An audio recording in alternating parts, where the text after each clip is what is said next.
Hello everyone, welcome to Sneha videos. This video is for 10th class, chapter 14, statistics. We already seen in one video what are the methods of finding the mean. We have three methods. One is direct method, the next one is assumed mean method, and third one is step deviation method. Okay, so I gave the videos in such a way that each method problems will be different in different videos. Okay, so I gave the problems of direct using the finding the mean using direct method in one video, finding the mean using step deviation method in one video, finding the mean by using assumed mean method in one video. Okay, so in this video we are going to discuss the problems from exercise 14.1, question number 1 and 7. Okay, no need to worry, please follow the link in the description for other videos of maths from 10th class. Okay, so here first I am giving the table format for mean by using the direct method. Okay, our first method is direct method. I'll give the table format first so that you can easily apply this table format to your problems and find out the mean. Okay, so here is your table format. Anyhow, the class interval and the frequency will be given in the question, and the thing we should do is here class mark. We should find out class mark xi and you should do fi xi. Okay, first you should be perfect with the formula. Our formula of direct method mean is x bar equals to sigma fi xi by sigma fi, right? Your formula is sigma fi xi by sigma fi. So for this fi xi we should find out xi first, then we can multiply fi and xi. Next, sigma fi xi. Sigma means if you find out the summation of all this fi, you'll get sigma fi, and if you find out the summation of all fi xi, you'll get sigma fi xi. Okay, so be perfect with the table format of direct method. Simple direct method, you'll have 4 columns. Okay, remember one thing, there will be 4 columns. 2 columns will be already given in the question. 2 columns we should find out. Clear? After that, do the summation of fi and summation of fi xi. Okay, let us start with our first question. Here is your first question. A survey was conducted by a group of students as a part of their environment awareness program, in which they collected the following data regarding the number of plants in 20 houses in a locality. Find the mean number of plants per house. Okay, so whatever this 20 houses is there, that is your total frequency. Okay, and find the mean number of plants per house. Okay, so here he asked to find out the mean of the given table. Okay, here is your table. Here it is number of plants. Okay, 0 to 2 houses 1.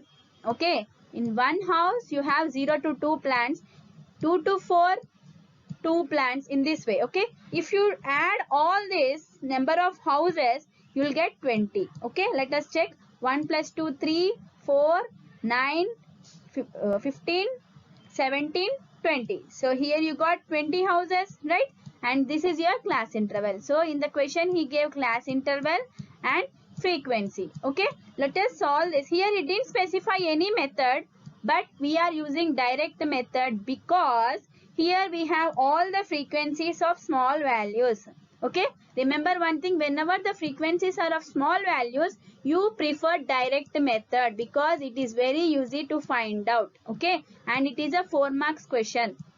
Okay, and remember one thing, I'll tell you, whenever in the question he didn't specify any method, go with direct method only, because you will not make more mistakes. Okay, because in step deviation you will have more columns, right? So when you are taking more columns, somewhere the calculation will be wrong. Okay, so if you prefer direct method, whenever the specific method is not given in the question, go with direct method so that you can avoid some mistakes. Okay, so here we'll go to the solution of this. So be perfect with the table format, class interval, frequency, class mark, fi xi. Okay, so let us start with our solution. Here is the table format of finding the mean using the direct method. So as we already discussed, the class interval and the frequency are already given in the question. we need to find out the class mark and Fi Xi. Okay, so let us start finding the class mark of each and every interval. Okay, so follow this procedure. It is very easy. The first thing you should use the formula of Xi class mark, and the next class marks you can find out directly by using this difference. Okay, so follow this. See here, class mark means lower limit plus upper limit by 2. Our class mark formula is lower limit plus upper limit by 2, right? So here the lower limit is 0 and the upper limit is 2. So I can write 0 plus 2 by 2. Here lower limit is 0 and upper limit is 2. So 0 plus 2 by 2, which gives you 2 by 2. So your 2 by 2 is 1. So we got 1. Now no need to find out by using the formula here. Okay, I'll tell you an easy way. Remember, here after 0 you should count how many numbers are there between 0 and 1. Okay, check with the lower limit. Here the lower limit is 0 and you got the class mark here 1. So you should check in between numbers how many numbers are there in between. But here you have after 0 the next number is only 1, right? Means we should write the next numbers of all these lower limit. Okay, understood my point? Here instead of 1 I have 5, or else instead of 1 I have 6. Suppose I am taking 6. Let us assume this class interval is different, and after 0 suppose I am having 6. Means 0 to 6 means you have 6 numbers in between. So after every lower limit you should write the 6 numbers. Means 2, 3, 4, 5, 6, 7, 8. So I should write here 8. Okay, next 4. So after 4 you should write like that. Okay, but it will be wrong if you take these intervals. Okay, but your procedure should be in this way. After 0 you have next number only 1. Means I can write after 2 you will have the next number 3. After 4 you will have the next number as 5. Okay, so this will be in clarity for other, it will be different for other different problems, right? This problem is different and other problem will be different. Okay, I'll tell you clearly in that problem. Okay, here we have 0 after 1 means we have 0, 1, we have 0, 1 means we have the next number only. So after 2 you'll have 3. So I can take it as 3. 4 after 5, 6 after 7, 8 after 9, 10 after 11, 12 after 13. And one more thing you should remember, that is this Xi, it should be in between these two limits. Okay, 3 is in between 2 and 4, 7 is in between 6 and 7, 11 is in between 10 and 12, right? So whatever Xi is there, that should be in between the upper and lower limits of its class interval. Okay, now we should find out Fi Xi. Fi means this one and Xi is this one, right? So you should multiply them. So 1 into 1 is 1, 2, 3 is 6, right? Next 1 into 5 is 5. Next is 5 7s 35, 6 9s 54, 2 11s 22, 13 3s 39. Okay, now we finish with this one. Now we should find out sigma Fi and we should find out sigma Fi Xi, right? So we should do the total. Sigma Fi means addition of all these Fi. So we'll get 20 and add all these Fi Xi to get sigma Fi Xi. So after adding all this, you will get 162. Okay. So this is your table format. Now we want this value sigma Fi and sigma Fi Xi, because your mean is sigma Fi Xi by sigma Fi by using the direct method. Okay. So let us solve by direct method. Here I'll take the values. I got sigma Fi equal to 20 and sigma Fi Xi equal to 162. Okay. So why I use direct method here means because Fi and Xi values are small. Okay. So if they are small, you can directly use the direct method. Okay. Instead of going to assume method and step deviation, you can follow this direct method. Okay. Now I'll take the mean formula x bar equals to sigma Fi Xi by sigma Fi. Okay. This is your main thing. Depending on this formula only, you should do the table. Okay. Now let me substitute the values. Sigma Fi Xi we got 162. So I put here 162. And sigma Fi we have 20. So I substituted 20. Okay. After the proper division, you'll get x bar equals to 8.1. It is 8.1. Okay, and remember one thing, whatever mean you got, it should lie in between the starting interval and the ending interval. Okay, first interval and last interval means the minimum observation to the maximum observation. Okay, so it is lying in between the 0 and the last intervals. Your answer is 8.1, so it is correct. Okay, so let us go to the next problem. Here is the 7th question.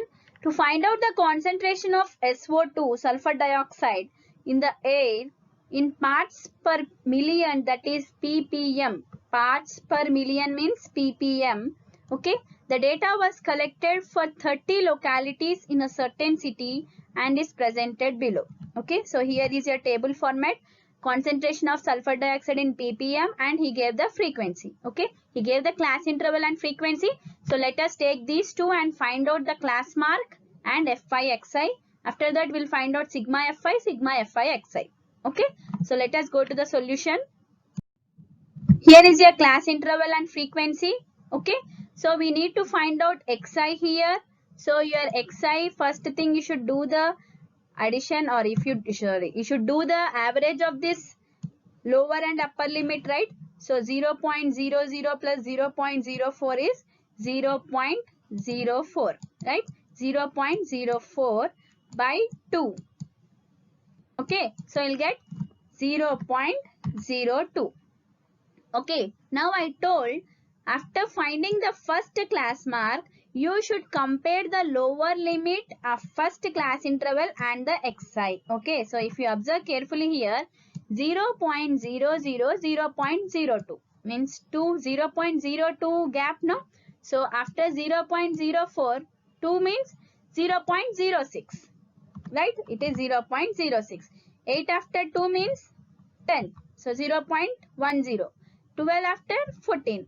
16, 18, 20, 22. Okay, and after finding the Xi, you should make sure that this Xi is in between the two limits, lower and upper limit. See here, 0.06 is in between these two only, 0.10 is in between these two, 0.14 is in between these, and 0.18 is in between these two, 0.22 is in between these two. Okay, we confirm, we got it correctly only. Okay, so the first step you should do is finding the first class mark by using the upper and lower limits of first interval, and afterwards we should write all the class marks depending on the lower limit. Afterwards you should check this class mark is in between this class interval or not. Okay, we check, that is also finished. Now we have Fi Xi, so multiply this Fi and Xi. Okay, so 4 into 0.02 is 0.08. Next 9 into 0.06 is 0.54. 9 into 0.10 is 0.90. 2 into 0.14 is 0.28. 4 into 0.18 is 0.72. 2 into 0.22 is 0.44. Okay, now here we should do the total, right? Total of this frequency, which gives you sigma Fi, which is 30, and here we should do sigma Fi Xi, it gives you 2.96. Now we got sigma Fi Xi and sigma Fi. Substitute these two values in your formula of direct method.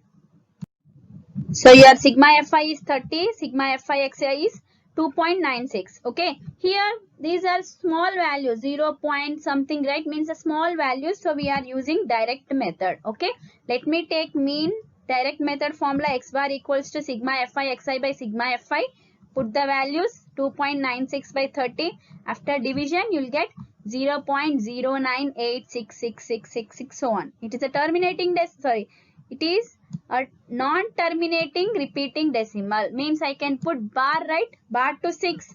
Okay, or else I can write the next number to this one. Okay, so mean X bar equals to 0.098666, right? So 8 after 6 bar I can write, means it is nearly equal to 7. I wrote here the approximate value 0.0986 bar, means I can write 9. Okay, means 0.099 ppm.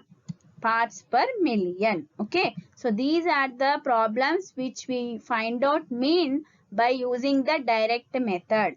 I am recalling everything. Direct method you should use for small values of fi and xi, and in direct method you will have 4 columns. Anyhow 2 columns will be given in the question. One is class interval and frequency. The other 2 things are class mark xi and fi xi. These 2 things we should find out. After finding them, you should do sigma fi and sigma fi xi. Okay, and one thing, the main important thing is, while finding the xi class mark, you do the lower limit plus upper limit by 2 formula for only the class interval, first class interval. After finding that, check the gap in between the lower limit and the first class mark. Okay, then we can write the next class marks very easily. Okay, so these are your first and seventh problems. I hope you like this video. Practice them. Only by practice you will be perfect. Okay, if you like the video, please give thumbs up, share my video and subscribe my channel. Thank you.